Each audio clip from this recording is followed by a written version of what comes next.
네, 안녕하세요. 저희 조는 국내 자동차 시장은 포화인가 성장 가능성이 있는가에 대해서 준비를 해봤고요. 저는 발표를 맡게 된 11조 조장 윤관이라고 합니다. 저희 조가 뒷부분에서 이제 주 의견과 반박 의견을 이렇게 따로따로 이제 얘기하게 될 거라서 주 의견은 여기 있는 이제 언론정보학부 서민준 하부가, 그리고 그에 대한 반박 의견은 이제 제가 말하도록 하겠습니다. 혼란 없게 참고해 주시면 감사하겠습니다. 네, 일단 목차는 저희가 국내 자동차 시장을 건드리다 보니까 다양한 각도에서 자동차 시장을 볼 수가 있을 것 같아요. 그래서 먼저 들어가기 전에 국내 자동차 시장에 대해서 정의를 하고요. 두 번째는 그 시장의 동향은 어떻게 돌아가고 있는지 또 간단하게 살펴보고, 본격적으로 저희 팀의 입장, 국내 자동차 시장이 포화인지 아니면 성장 가능성이 있는지에 대해서 살펴보고, 그에 대한 근거, 반대 의견, 결론 순으로 발표를 진행하도록 하겠습니다. 일단 먼저 국내 자동차 시장에 대해서 저희가 팀 차원으로 간단하게 정의를 해봤는데요. 국내 자동차 시장이 포화인지 성장 가능성이 있는지에 대해서 보는 것이기 때문에 저희는 소비자를 중심으로 파악을 했습니다. 그래서 국내 소비자가 국내 시장에서 자동차를 구입하고 최종적으로 인도받은 시점을 매수, 판매로 정의를 해서 저희는 자동차 시장을 바라보았습니다.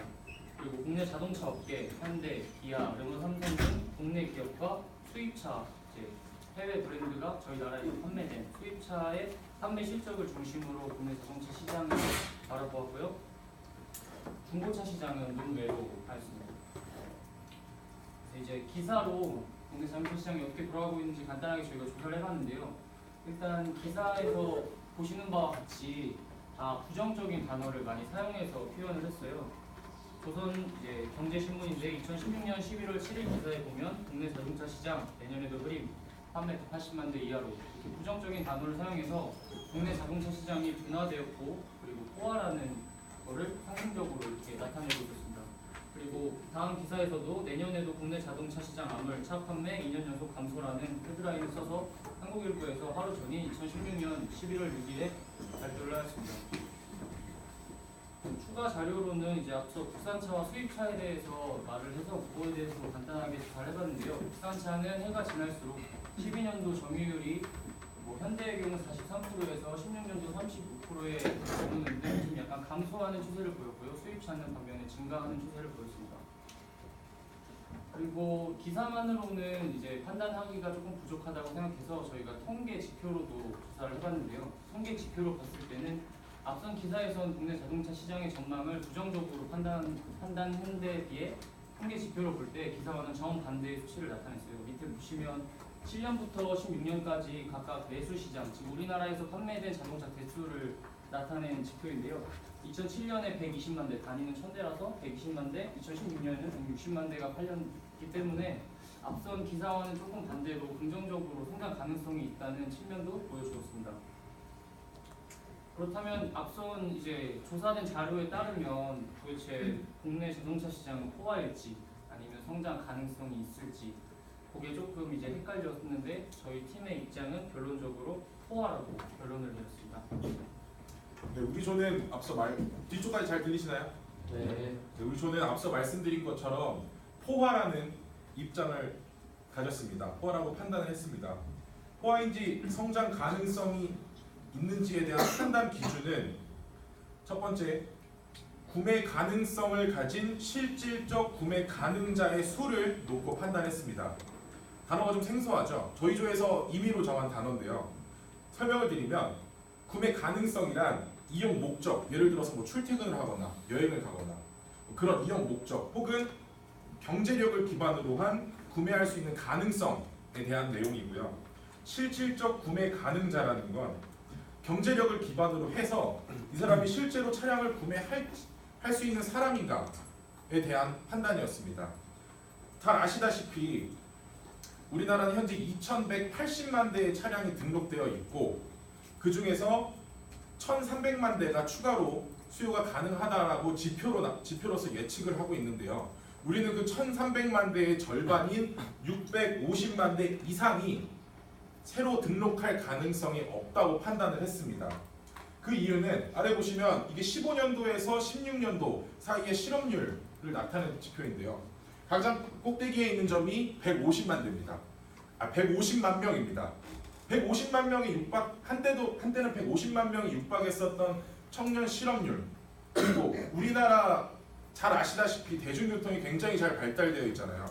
그런 이유로서 우리 조는 차량의 추가 구매 수요가 그리 많지 않겠다, 큰 발전이 없겠다라고 생각을 했습니다. 그래서 실질적 구매 가능자가 조금 줄어들고 정체되었다고 판단했습니다. 네, 포화에 대한 근거에 대해서 이어서 설명을 해드리겠습니다. 첫 번째, 저희는 두 가지 크게 입장을 가졌는데요. 첫 번째는 이미 많은 사람이 자동차를 소유하고 있다는 점, 그리고 전년 대비 자동차 구매율이 감소했고 동결되는 추세라는 점입니다. 첫 번째는 이미 많은 사람이 자동차를 소유하고 있습니다. 보시면 아시겠지만 2016년 기준 우리나라는 총 아까 말씀드렸다시피 2,180만 대의 자동차가 등록되어 있고요. 자동차 한 대당 2.7명, 그리고 1000명당 자동차 보유 인구는 428.1명입니다. 네, 이에 대한 반대 의견이 있는데요. 2016년 현재 지금 앞서 말했던 듯이 2,180만 대의 자동차가 등록되어 있습니다. 근데 인구 지표로 보면 국내 25세에서 69세까지의 인구가 3,490만으로 집계가 되는데요. 그럼 3,490만에서 2,180만을 뺀 1,310만의 잠재 수요가 존재한다고도 볼 수 있습니다. 그리고 자동차 한 대당 인구수가 2011년도 자료 기준에서 2.7대, 그리고 세계 16위에 한국이 랭크되어 있는데요. 세계적으로 비교해 봤을 때 미국은 1.3의 수치를 기록을 해서 한국도 1.3의 수치까지 갈 수 있다는 성장 가능성을 보인다고도 할 수 있습니다. 그리고 1.3의 수치까지 가는 데에는 자동차를 인구수로 나눴을 때 1,800만 대 정도가 필요하고 그에 대한 수요가 존재한다고도 볼 수 있습니다. 아까 앞서 보셨던 미국이 1.3대였죠. 우리나라랑 비교해서 미국이 1.3대인 게 큰 폭의 차이가 있기 때문에 굉장히 성장의 여지가 남아있다고 보실 수 있습니다. 그러나 우리나라의 지리적 특성, 예를 들어서 고속국도나 아니면 철도, 그런 것들이 촘촘히 짜여 있고 주요 도시의 대중교통이 활발하게 잘 설치가 되어 있다는 점을 감안했을 때 2.7명은 전혀 적은 수치가 아니라고 생각을 하고요. 또한 20대와 60대 청년층과 노년층의 인구의 합이 1220만 명입니다. 그러나 실질적으로 청년층의 신규 차량 등록은 2.6%, 노년층의 신규 차량 등록은 1.8%로 굉장히 미미한 성적을 보이고 있는데요. 때문에 실질적인 포화 상태라고 볼 수 있겠습니다. 저희가 청년층을 강조하는 이유는 국토교통부에 따르면 청년층의 신규 차량 등록은 굉장히 큰 의미를 갖고 있다고 합니다. 시장 진입자의 역할을 하고 있기 때문에, 그리고 꾸준한 그런 소비자로서의 역할을 하기 때문에 굉장히 큰 역할을 하고 있다고 하는데, 지금 앞서 보신 것처럼 청년 실업, 그리고 경제적으로 지금 어렵기 때문에 굉장히 청년층에서 큰 난세를 보이고 있습니다. 그리고 또한 전년 대비 자동차의 절대적 구매량도 감소한 걸 볼 수 있습니다. 절대적 구매량의 감소란 국토교통부의 자료에 따르면 15년도 보시면 1,840만 7천 대가 등록을 했고요. 신규 등록 184만 7천 대가 신규 등록을 했고요. 그에 반해 2016년도에는 183만 5천 대가 등록을 했습니다. 약 11,000대가 감소를 했는데요.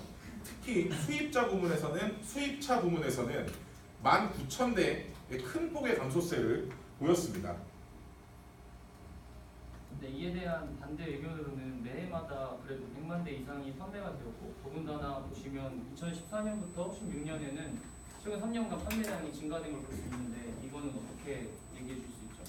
네, 최근 3년간의 내수의 증가는 개별 소비세 인하와 크게 관련이 있는 걸로 여러 학계와 전문가들이 얘기했습니다. 개별 소비세랑 간단히 설명드리면 말 그대로 상품 개별마다 세금을 부과하는 것입니다.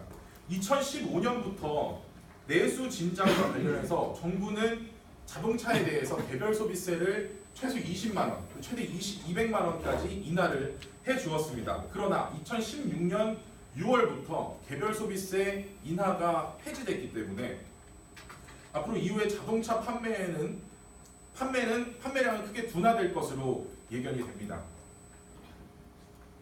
네, 그리고 국내 소비 위축으로 구매량의 감소가 예상이 되는 건 방금 말씀드렸고요. 또 하나 큰 중요한 포인트가 경기 침체인데요. 17년과 18년에 2.82%대로 낮은 경제 성장률을 예견하고 있고, 말씀드렸다시피 줄어든 청년 소비, 실업률 상승, 고용률 하락이 자동차 구매에 큰 영향을, 악영향이겠죠? 큰 영향을 미칠 거라고 예상했습니다. 또한 새로운 시장이 등장했는데요. 공유경제라는 거 혹시 다들 알고 계신가요? 네. 새로운 카풀과 카쉐어링 등 새로운 공유경제가 나타나면서 새로운 자가용 이용 시장이 등장해서 자동차 구매에 크게 제동을 걸었습니다. 간단하게 설명을 해드리면, 카풀은 보시는 바와 같이 운전자가 일정 부분의 돈을 받고 목적지와 비슷한 동승자를 태워서 같이 가는 시스템이고요. 우리나라에 현재 럭시, 플러스, 티티카카라는 어플이 있는데 택시보다 훨씬 저렴하고요, 훨씬 친절해서 이용자들의 크게 호감을 얻고 있습니다. 그리고 옆에 있는 카쉐어링 서비스는 카쉐어링에 소속된 자동차 혹은 카쉐어링에 등록된 자동차를 예약이 없는 시간에 예약을 해서 직접 운행을 하는 서비스입니다. 내 차가 아닌데 운행을 하는 거죠. 근데 이제 카풀과 좀 다른 점은, 카쉐어링은 본인이 운전을 해야 된다는 점, 그리고 주행 거리에 따라서 연료비를 지불해야 된다는 점이 좀 다르고요. 현대자동차의 조사 결과에 따르면 카쉐어링의 시작 시점이 2011년도로 잡고 있는데, 2011년도에 카쉐어링은 6억 원대 규모였는데, 카쉐어링 시장의 규모는 6억 원대였는데 2015년 1,000억 원 규모로 성장한 걸 알 수 있었습니다. 그리고 국내 업체의 매출 역시 업체에 따라 다르겠지만 100%에서 300% 이상의 매출을 거두는 걸로 알 수 있었는데요. 이것들이 자동차의 절대적 구매량이 감소하는데 큰 영향을 미쳤고, 자동차 구매 둔화가 가속화되는 영향을 미쳤다고 판단했습니다. 그래서 저희가 이제 조사한 바에 따르고 저희가 판단한 바에 따르면 이제 국내 자동차의 시장은 잠재적인 포화 상태라고 생각을 했습니다. 저희가 결론에 대한 근거를 간단하게 정리해드리면, 첫 번째는 이미 대부분이 자동차를 소유하고 있기 때문에 앞으로의 구매에 있어서는 그 증가율이 크지 않고 조금 낮아질 것이다. 그리고 둔화를 보일 것이라고 예측을 했고요. 그리고 전년 대비 자동차의 절대적 구매량이 감소하였고, 현재 아까 말씀드렸듯이 경기 침체의 상황인 경제적인 상황을 고려할 때 자동차 시장은 성장이 둔화될 것이며 포화에 가까운 상태라는 결론을 내렸습니다. 이상 발표를 마치겠습니다.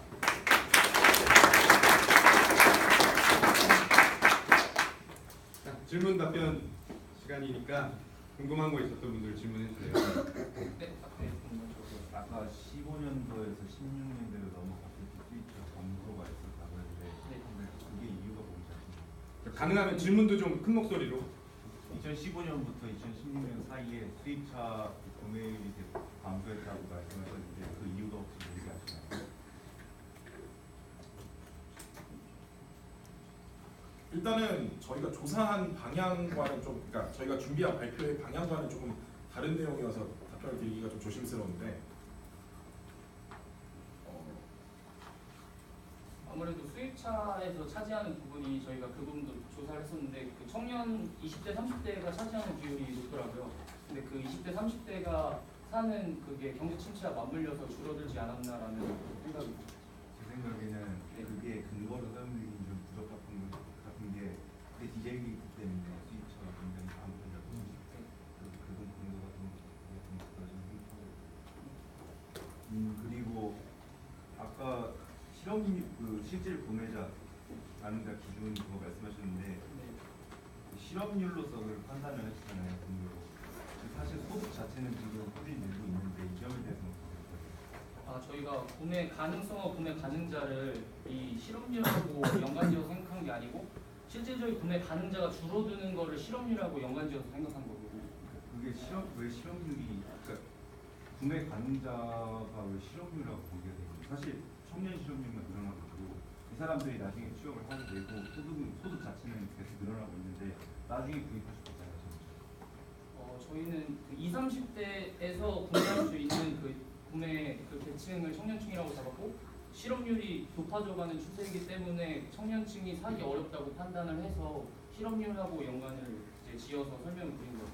그러면은 포화라는 게 20대랑 일단 20대만 기준으로 잡아야 되는 건가요? 전체 그런 건 기준으로 아니고, 잡아야 되는 그러니까 건가요?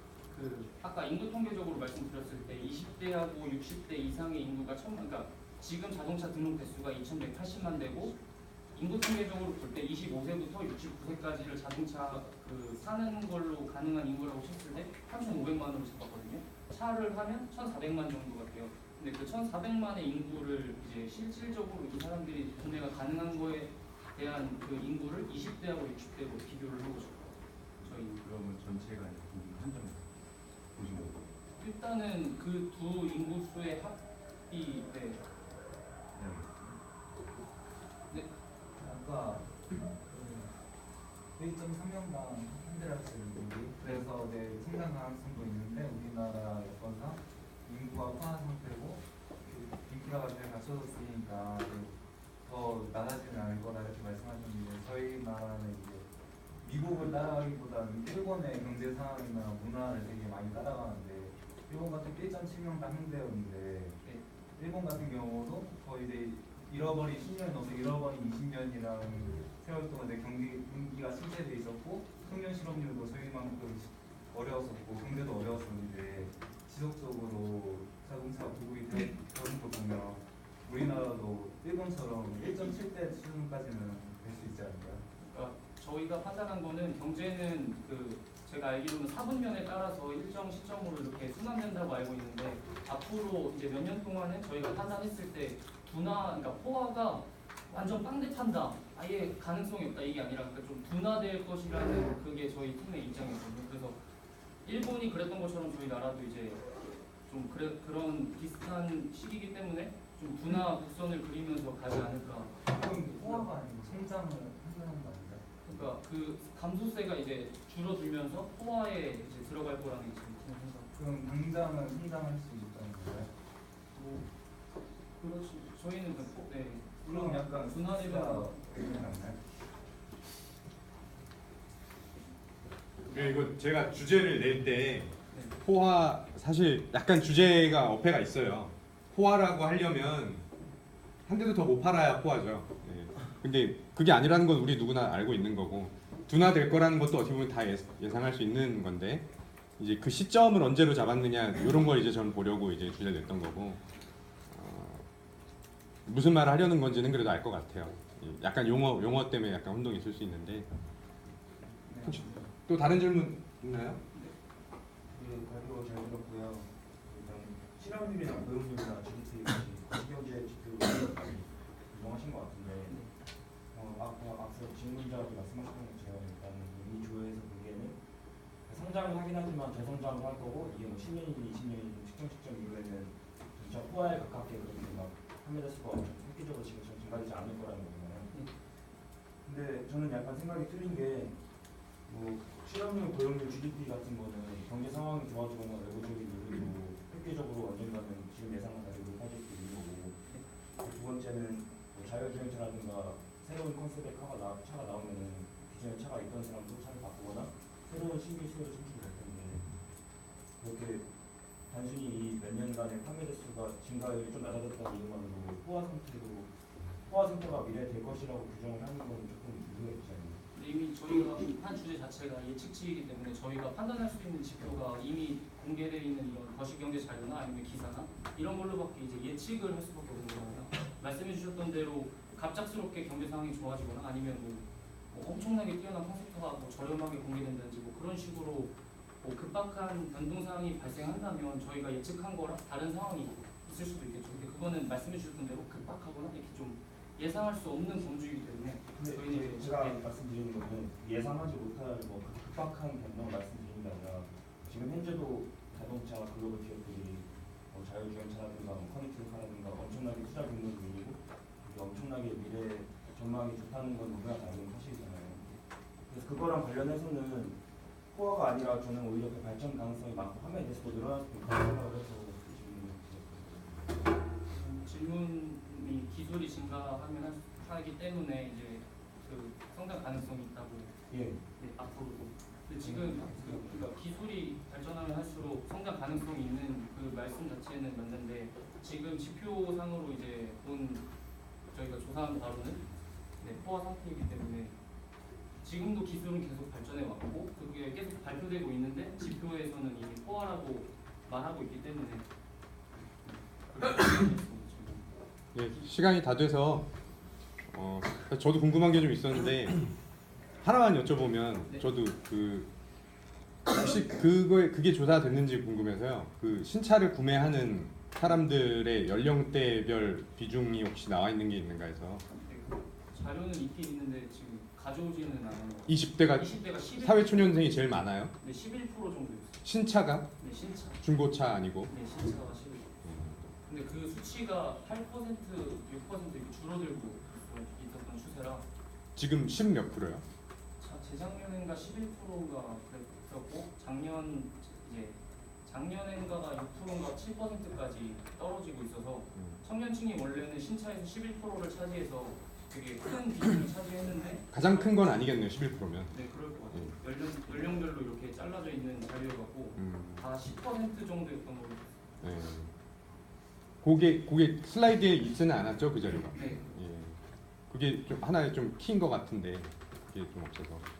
예, 하여튼 수고 많았고 되게 질문들 날카로운 질문들을 다 받으시는 바람에 제가 뭐라고 더 못하겠고 되게 잘했어요. 제가 볼 때는 특히 두 분 다 이렇게 되게 주거니 받거니 하면서 그래서 되게 보기 좋았고 글자도 되게 잘 보였고 근데 제 하나 느낌은 이제 워낙 이제 반론에 너무 신경을 많이 쓰고 반론을 반박하는 너무 할애를 많이 해서 두 분이 왔다 갔다 하다 보니까 어느 게 이 팀의 결론인지 중간에 좀 헷갈린 적이 있었어요. 그래서 물론 앞뒤에 강조를 해서 알긴 알았는데 그런 거 외에는 시간도 잘 지켰고 고생 많이 했습니다. 예. 감사합니다.